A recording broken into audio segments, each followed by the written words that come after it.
How's it going, everybody? Welcome back to Worth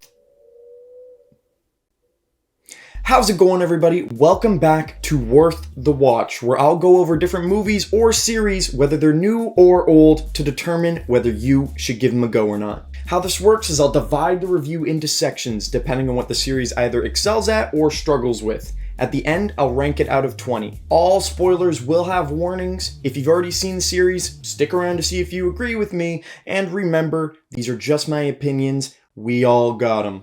With that out of the way, this is Worth the Watch, Kaiju No. 8 edition.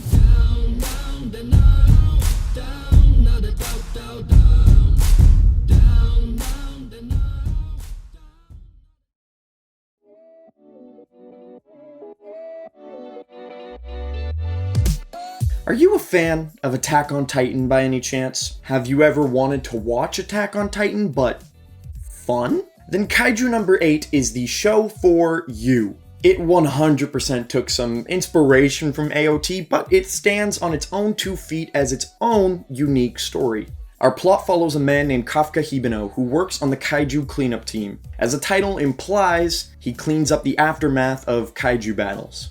Not the most glorious of careers, but important nonetheless. Except Kafka has dreams of joining the Defense Force, an elite team of soldiers who are capable of battling the kaijus that wreak havoc across the nation. Kafka, who has failed the entrance exam multiple times, has a newfound inspiration and an ace up his sleeve. We're only in the first season as of this video, and Kaiju No. 8 has already exploded in popularity for a few different reasons. The plot itself is not very complex. It's actually pretty simple at the moment, but that allows for it to move at a rapid pace.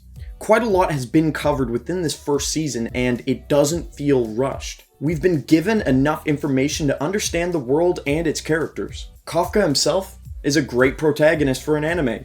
He follows in the footsteps of the greats before him. A heart of gold and a brain slightly sharper than a rusty knife makes rooting for him an easy task.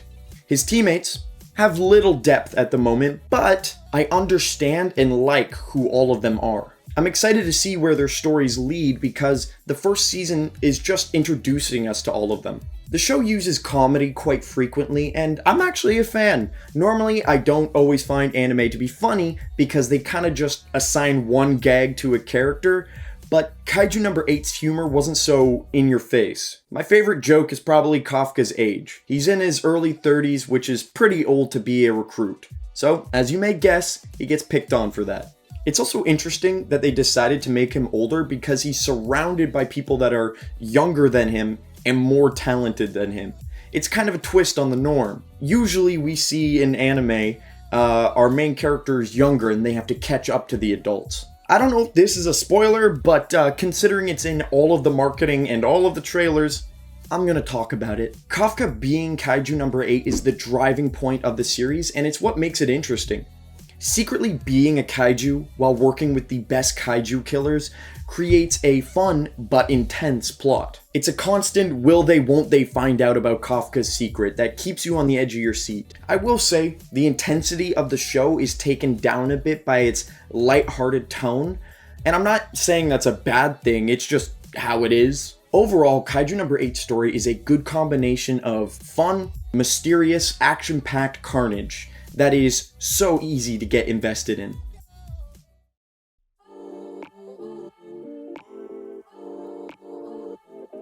So this is something I'll definitely be bringing up again in the future when talking about anime, but Kaiju No. 8 often operates under the rule of cool. It's an effective tool that throws suspension of disbelief out the window because whatever you're watching is just that badass. I'm not saying Kaiju No. 8 needs to distract you from what's happening either. As I just said, the story is simple but captivating. What I meant was the visual style of the show is so good that it aids the narrative. Any gaps presented by the story can be covered by how amazing the presentation is. Rule of cool may sound lazy, but it's actually quite difficult to pull off in my opinion. I've seen a few different examples of shows or movies that try to cover bad plot with some dope action, but action isn't everything. There's more to it. Kaiju number 8 doesn't just have fantastic high-stakes fights, it has a very visually pleasing art style that makes great use of dark colors and vibrant colors at the same time. It has a soundtrack that generates hype like no other. Seriously, let's just pause for a second, listen to this.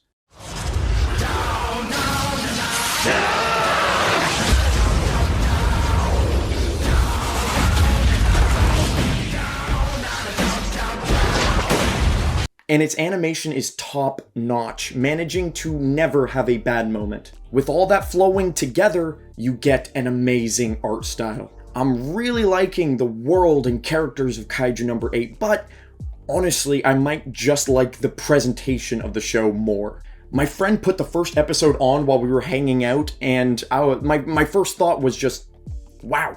This is gorgeous. And then I was kind of hooked after that. I almost forgot to mention one of the best parts about the style. The cinematography and shot selection are great. So many shots are just so pleasing to the eye, and it's really rare that we ever get a boring one.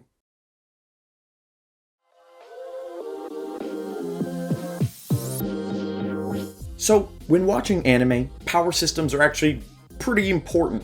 We want to be able to learn about the rules and complexities of how our characters fight. It's fun when they put a lot of work into how the abilities work because it makes them feel special and unique. Kaiju number 8 does not have a complex power system. At all, really. But it works. Like I said earlier, the show has a really fast pace. So, having powers that are easier to grasp actually complements the flow. How it works is every Defense Force officer is equipped with a power suit made from kaiju corpses. They draw out your latent combat power, so you determine how strong you are by working hard or whatnot. Very simple, but a cool concept. I also really like how the more badass soldiers get a specific weapon made from a high-ranking kaiju corpse. Pretty cool, and it distinguishes characters a bit. A weird thing is how the bullets work from the guns, because I get the suits, you know, but the stronger you are, the stronger your bullets are. Doesn't make a whole lot of sense, but rule of cool.